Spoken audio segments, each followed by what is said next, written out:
मोदी जी का शपथ ग्रहण समारोह था और मोदी जी लगातार तीसरी बार प्रधानमंत्री पद की शपथ ले लिए। हम भी अपनी तैयारी करके रखे थे। छत्तीसगढ़ से सबसे ज़्यादा नाम आ रहा था बृजमोहन अग्रवाल का, दुर्ग के विजय बघेल का और राजनांदगांव से संतोष पांडे का कि इनमें से किसी को एक को मंत्री बनाया जाएगा। लेकिन शाम होते होते एक नाम अचानक से सामने आया, तोखन साहू जी का, और उन्हें मंत्री पद दिया गया। तो ऐसा क्या हुआ कि तोखन साहू को मंत्री बना दिया गया? आइए हम समझते हैं अपने सहयोगी रवि से। तो देखते हैं रवि जी क्या कर रहे हैं। रवि जी कुछ कर रहे हैं क्या खास? मुझे ये जानना था कि ऐसा क्या हुआ कि तोखन साहू को मंत्री बना दिया गया जबकि बृजमोहन अग्रवाल जैसे बड़े बड़े नाम धरे के धरे रह गए। ये चर्चा तो हो ही रही थी बेटा।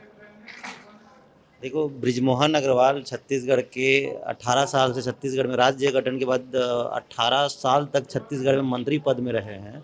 40 साल से विधायक रहे हैं।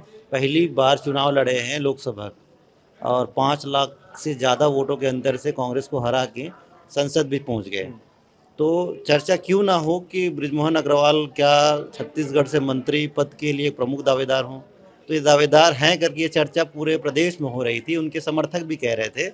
इसके साथ साथ दुर्ग से विजय बघेल जो कि लगातार दूसरी बार सांसद बने हैं और विधानसभा चुनाव के दौरान बहुत बड़ी भूमिका में रहे हैं, घोषणा पत्र समिति में रहे हैं।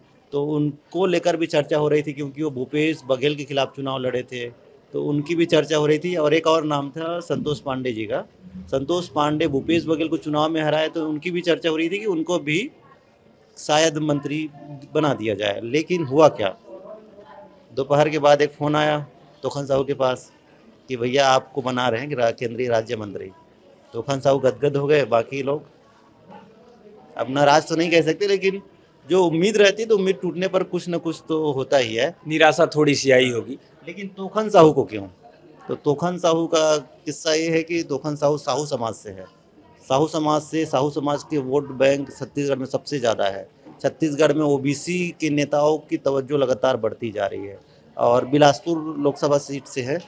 और अब तक राज्य गठन के बाद देखा गया था कि बिलासपुर लोकसभा सीट से किसी को अभी बनाया नहीं गया है। राज्य गठन के बाद से 2004 के बाद से लगातार देखें तो जो 2004 के बाद जितने चुनाव हुए उसमें, तो इस हिसाब से पहली बार किसी ओबीसी साहू समाज के व्यक्ति को केंद्रीय राज्य मंत्री बनाया गया। और पिछले 2 बार के में जब प्रधानमंत्री नरेंद्र मोदी 2 बार और शपथ लिए, उसमें 2 बार आदिवासी को बनाया गया था, एक बार विष्णुदेव साय को बनाया गया था, एक बार रेणुका सिंह को बनाया गया था और पहली बार ओबीसी वर्ग से किसी को बनाया गया है। तो तोखन साहू को बनाने के पीछे की जो कहानी समझ में आ रही है कि छत्तीसगढ़ में 30 लाख से ज़्यादा साहू वोटर्स हैं जिनकी जनगणना हो चुकी है। इसके अलावा जो साहू समाज के विधायक है और ख़ासकर विधानसभा चुनाव में जो साहू समाज ने बीजेपी को समर्थन दिया था, तो इस हिसाब से साहू समाज को छोड़ के जाना किसी भी राजनीतिक पार्टी के लिए बहुत बड़ा नुकसान होगा और ये डैमेज कोई भरपाई नहीं कर सकता। इसीलिए कोशिश की गई है कि साहू समाज उनके साथ रहे आने वाले सभी चुनाव में। अभी आने वाले नगरीय निकाय चुनाव होंगे, फिर विधानसभा चुनाव होंगे, फिर लोकसभा चुनाव होंगे। तो छत्तीसगढ़ में तो एक चीज़ तय हो गई है कि साहू समाज आदिवासियों के बाद कोई सबसे बड़ा वर्ग है जिनको साधने की कोशिश की जाती है, वो अब साहू समाज है। इसीलिए तोखन साहू को ये जिम्मेदारी दे दी गई है और नया शहर रहे थे। और साथ ही साथ ये भी था कि आप देखिए कि बिलासपुर से अरुण साव हैं। अरुण साव पहली बार सांसद बने, प्रदेश अध्यक्ष बने, उसके बाद पहली बार विधायक बने और डिप्टी सीएम बन गए। उसी इलाके के आते हैं। मैं यही जानना चाह रहा था कि विधानसभा चुनाव में भी साहू समाज के ऊपर बहुत ज़्यादा फोकस किया गया, ईश्वर साहू को इतना ज़्यादा फोकस किया गया और डिप्टी सीएम बनाया गया अरुण साहू को, जो कि खुद भी साहू समाज से आते हैं। तो ऑलरेडी इनको तो बहुत अच्छे पद में दिया गया, तो फिर बृजमोहन अग्रवाल जैसे कद्दावर नेता जो कि ऑलरेडी मंत्री थे, उनको सांसद के लिए लड़ाया गया। जी जी जी जरूर। बृजमोहन अग्रवाल ने एक पोस्ट किया है, आप देखे होंगे कि प्रिय अनुज जी, बिलासपुर के सांसद तोखन साहू जी को केंद्र सरकार में मंत्री बनाए जाने की हार्दिक शुभकामनाएं। लेकिन कमेंट क्या है?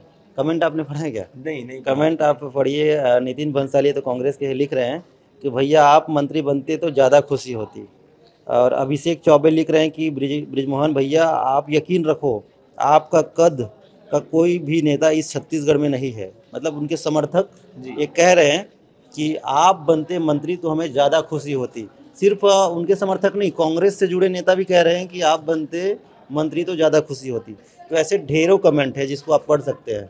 और इन कमेंट में आपको समझ में आएगा कि बृजमोहन अग्रवाल का कितना बड़ा कद है छत्तीसगढ़ में, और उनको जब मंत्री नहीं बनाया गया, क्योंकि अब तो सिर्फ सांसद कहलाएंगे, क्योंकि अब स्कूल शिक्षा मंत्री थे तो वो भी उनको इस्तीफा देना पड़ेगा, तो अब सिर्फ सांसद कहलाएंगे। तो उनके समर्थकों की तो नाराज़गी स्वाभाविक है और होगी ही, पर देखते हैं आगे क्या होता है। आने वाले समय में कोई संभावनाएं आपको लग रही है क्या कि छत्तीसगढ़ की राजनीति में कोई नया मोड़ आ सकता है, ऐसा टाइप का कुछ? देखिए, बीजेपी पार्टी को जितना हम अभी जानते हैं वो अनुशासित पार्टी है। कोई भी नेता आप देखिएगा कि कुछ भी हो जाए लेकिन पार्टी लाइन से बाहर जाता ही नहीं है। तो आप यकीन करिए कि बृजमोहन अग्रवाल भी उसी पार्टी लाइन के अंदर ही रहेंगे और अपना काम करेंगे बतौर सांसद। तो इस तरह से रवि जी ने बताया कि क्यों तोखन साहू को मंत्री बनाया गया है और कैसे बृजमोहन अग्रवाल इस रेस में पीछे रह गए। ऐसे ही स्टोरी के लिए आप लगातार देखते रहिए विस्तार न्यूज। कैमरामैन किशोर गोस्वामी के साथ मैं सौरभ तिवारी, रायपुर।